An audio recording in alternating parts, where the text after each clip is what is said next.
Did you know the @ symbol we use in email was repurposed from accounting?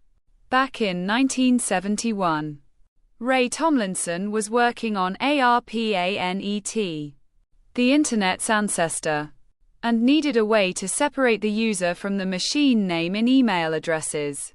He chose the @ symbol because it wasn't used in names and naturally meant @ Before that, it was mostly used by merchants to mean at the rate of, like 10 apples at $1 each. So, the humble @ symbol went from accounting shorthand to becoming one of the most recognized symbols in the digital world.